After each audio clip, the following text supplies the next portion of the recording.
Bonjour et bienvenue sur la matinale. Dans cet exercice, on va devoir calculer cette limite, donc de moins 1 puissance n moins 4n sur moins 3n moins 1 puissance n. Lorsqu'on fait une limite avec des n comme ça, c'est-à-dire avec des suites, on fait toujours a plus l'infini. C'est pour ça que ce sera jamais précisé, mais c'est toujours implicite, c'est a plus l'infini. Lorsqu'on a du moins 1 puissance n, du sinus n ou du cosinus n, pareil avec des x, bien sûr, on a un problème. En fait, ces trucs-là n'ont pas de limite. Cos et sinus, vous les voyez sur cercle trigo, ils passent leur temps à alterner, ils tournent autour du cercle, ils s'arrêtent jamais, il n'y a pas de limite. Et moins 1 puissance n, un coup ça vaut moins 1, un coup ça vaut 1, moins 1, 1, etc. Comme en fait, ça revient à multiplier tout le temps par moins 1. Donc moins 1, 1, moins 1, etc. Ça n'a pas de limite. La seule option qu'on a, c'est de les encadrer, ces trois-là, entre moins 1 et 1. Donc ici, on va le faire pour moins 1 puissance n, puisque c'est avec lui qu'on travaille. Et donc, on doit encadrer forcément moins 1 puissance n entre moins 1 et 1, puisqu'on sait qu'il alterne entre les deux, on n'a pas le choix. Et puis après, ce qu'on va faire, c'est qu'on va reconstruire notre fonction en partant de là. Ce que je vous conseille de faire, c'est toujours de commencer par reconstruire le dénominateur. Donc ici, on va reconstruire le moins 3n moins 1 puissance n. On part forcément de celui-là, du truc qu'on encadre. Donc moins 1 exposant n, compris entre moins 1 et 1. Sauf que nous, on veut pas moins 1 puissance n, on veut moins 1 puissance n. Donc on va rajouter le moins partout. Pour ça, on multiplie par moins 1 pour ajouter un moins. Donc le moins 1 à gauche devient plus 1. Et comme on multiplie par moins 1 qui est négatif, on inverse le sens d'inégalité. Donc le inférieur devient supérieur. Là, on retrouve notre moins 1 puissance n. Et à droite, on a notre supérieur à moins 1. 1 fois moins 1. Il nous manque le moins 3n. Bon, ça, on va ajouter moins 3n partout. Comme c'est un ajout, on ne change pas l'inégalité de sens. Donc on a moins 3n plus 1, plus grand que moins 3n moins 1 exposant n, plus grand que moins 3n moins 1. On ajoute moins 3n partout. Et puis, maintenant, ce qu'il faut, on a le dénominateur qui est reconstruit, mais maintenant, il faut l'envoyer au dénominateur. Pour ça, on dit qu'on applique la fonction inverse. Donc, on va faire du 1 sur. La fonction inverse, c'est f de x égale 1 sur x, donc elle prend une valeur, elle la renvoie au dénominateur. Donc, on va avoir 1 sur moins 3n plus 1. Ensuite, au milieu, on va avoir 1 sur moins 3n moins 1 exposant n, et à droite, on va avoir 1 sur moins 3n moins 1. J'ai pas mis les inégalités parce qu'il faut se poser une question. Une fonction, lorsqu'on applique une fonction, si on applique une fonction qui est croissante, on conserve l'inégalité, c'est-à-dire les supérieurs seraient restés supérieurs. Lorsqu'on applique une fonction qui est décroissante, on inverse le sens d'inégalité. La fonction inverse, on va la redessiner. Elle ressemble à ça. Alors elle est en deux morceaux, puisque forcément en 0 elle n'existe pas, 1 sur 0 c'est pas possible, mais elle est décroissante. Ce qu'il faut faire quand même, c'est s'assurer qu'on l'applique bien sur un seul morceau. Si on l'applique à la fois ici et ici sur deux morceaux distincts, on ne peut pas comparer, et donc là, ce serait très embêtant. Mais on sait que n, il est à l'infini. Donc, moins 3 fois l'infini, ça fait moins infini, plus 1, ça ne change rien. Donc là, à gauche, on est à moins l'infini. À droite, on est à moins l'infini, moins 1. C'est pareil, on est à moins l'infini. Autrement dit, on applique la fonction inverse sur deux morceaux qui sont négatifs, moins l'infini. L'autre, il est au milieu, donc forcément, il est négatif aussi. Et sur une partie négative, ici, notre fonction inverse, elle est bien décroissante, et sur un seul morceau. On ne touche pas à la fois celui-là et l'autre ici. Donc, on applique une fonction décroissante, donc on rechange à nouveau l'inégalité de sens. Et maintenant, ce qu'on va faire, c'est qu'on va simplement rajouter le numérateur. Sauf que, on a le moins 1 puissance n. Bon, on ne peut pas l'encadrer à nouveau, puisqu'il faudrait recommencer un encadrement. Là, on ne peut pas. Donc, on va simplement le rajouter et le faire en deux temps ensuite. Pour ajouter le numérateur, on a 1. Pour obtenir ça, il faut qu'on fasse multiplié par moins 1 puissance n moins 4n. On pense toujours à se demander comment on multiplie, est-ce que c'est positif ou est-ce que c'est négatif. Moins 4n, à l'infini, ça fait moins infini. Le moins 1 puissance n, il vaut moins 1 ou 1. Bon, moins 1 ou plus 1 avec du moins infini, ça fait clairement moins infini. Donc, ça, c'est négatif. Donc, on multiplie par un négatif, donc on va à nouveau changer l'inégalité de sens. Et donc, partout, on va rajouter le moins 1 exposant n moins 4n. Donc, sur moins 3n plus 1. On rechange l'inégalité de sens. Donc, on a le moins 1 puissance n moins 4n. Sur le moins 3n moins 1 puissance n. Et à droite, donc on va avoir le moins 1 exposant n moins 4n divisé par moins 3n moins 1. Là, on a fait la moitié du chemin, puisqu'on a encadré un petit peu notre fonction, mais là, il y a toujours un problème. D'habitude, quand on encadre, on n'a plus qu'à calculer les limites en fait, du truc de gauche et du truc de droite.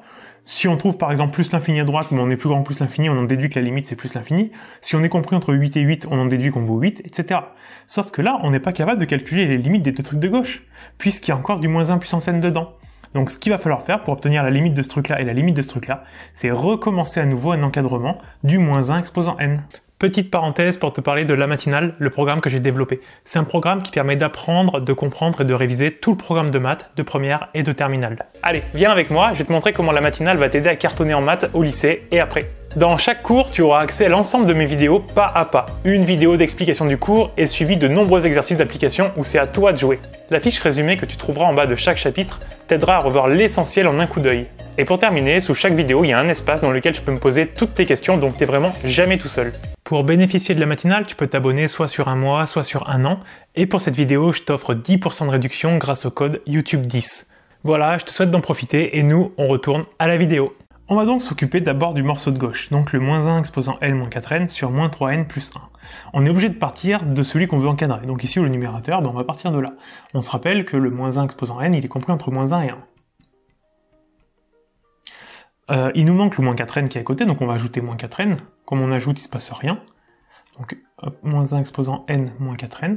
Et à droite, on va avoir 1 -4n. Et puis, il faut qu'on rajoute simplement le divisé par -3n plus 1. On pense toujours à se demander est-ce que c'est négatif ou positif comme on divise. N, il vaut l'infini, fois -3, ça fait moins l'infini, plus 1, ça change rien. Moins l'infini, c'est négatif. Ce qui veut dire qu'on va diviser par un truc négatif, donc on inverse l'inégalité de sens. Donc, on va avoir -1 -4n sur -3n plus 1, supérieur ou égal à -1 puissance n -4n sur -3n plus 1, supérieur ou égal à 1 -4n sur -3n plus 1. Et maintenant, on va être capable d'obtenir la limite du morceau de gauche, puisqu'on va être capable de calculer entre quoi et quoi est-ce qu'il est compris. Donc on va calculer la limite à gauche. On va gagner un peu de temps sur une copie, faut le dire quand même. Au numérateur, ça fait moins l'infini. Au dénominateur, ça fait moins l'infini. Infini sur infini, forme indéterminée. Mais il y a un truc qui marche très bien. Ici, on a des petites fonctions puissance, n puissance 1, n puissance 1. C'est de factoriser par la plus grosse puissance. Bon, ici, on va factoriser par n. Donc en fait, on va avoir n facteur de -1 sur n, moins 4, divisé par n facteur de -3 plus 1 sur n. Là, on va dire que la limite de -1 sur n, ça fait du -1 sur infini. Lorsqu'on a un nombre sur l'infini, ça fait 0. Mais du coup, c'est aussi la même limite que le 1 sur n en bas, celui-là. Donc finalement, on peut virer les n aussi, bien sûr, on fait fois n, ça s'en va. Donc la limite, on va l'appeler gauche prime, celui-là, parce que celui-là, ça va être plutôt gauche. Donc la limite de gauche prime, ça va être égal. Il nous reste uniquement -4 en haut et -3 en bas. Autrement dit, moins sur moins, ça s'en va, il nous reste 4 tiers. Il faudrait faire la même chose, on va le faire, parce que c'est un copier-coller en fait. Sur le morceau de droite, ici, on va l'appeler droite prime. Là, à nouveau, on a une forme indéterminée, moins l'infini sur moins l'infini. On factorise par les n. Il se passe absolument la même chose, puisqu'en fait, la seule différence, c'est que le 1 au numérateur, il était -1 à côté. Ce qui veut dire que le -1 sur n ici va devenir 1 sur n, mais il va disparaître quand même puisque la limite de 1 sur n c'est 0, donc il va nous rester à nouveau -4 sur -3 qui nous donne 4 tiers. Autrement dit, à gauche on a 4 tiers, à droite on a 4 tiers. Lorsqu'on a une fonction qui est comprise entre deux valeurs, des valeurs réelles, donc 4 tiers et 4 tiers, là on va utiliser ce qu'on appelle le théorème des gendarmes. Le théorème des gendarmes va nous dire que la limite de ce truc au-dessus ici, donc je l'ai appelé G, sur une copie, mettez bien ce truc-là, mais la limite de gauche, c'est égal à 4 tiers. Les gendarmes nous disent que si on est compris entre 9 et 9, on vaut 9, c'est évident, et ça c'est le théorème des gendarmes, donc vous pensez à le citer. Et donc on sait que ce truc-là, il va vers 4 tiers. Maintenant on va essayer de faire la même chose avec celui-là, on va pas le faire puisque c'est un copier-coller en fait à nouveau, parce que la seule différence entre gauche et droite ici, c'est le dénominateur, le -1, ici, qui était un +1 à côté. Donc en fait, au dénominateur ici, au lieu d'avoir un +1 partout, on aurait un -1, qui ne change absolument rien, puisque lorsqu'on l'a factorisé, le +1 qui était ici ou ici, il est devenu 1 sur n. Nous, on aurait juste à la place du -1 sur n, qui disparaîtrait avec la suite, donc finalement, on aurait exactement la même chose. Et on va trouver à nouveau 4 tiers avec le théorème des gendarmes. Donc, celui-là, on vient de trouver qu'il est compris entre 4 tiers et 4 tiers. Donc, avec le théorème des gendarmes, la limite de notre fonction de départ, voilà, je l'ai noté comme ça, c'est le truc de départ là-haut, ça va être 4 tiers.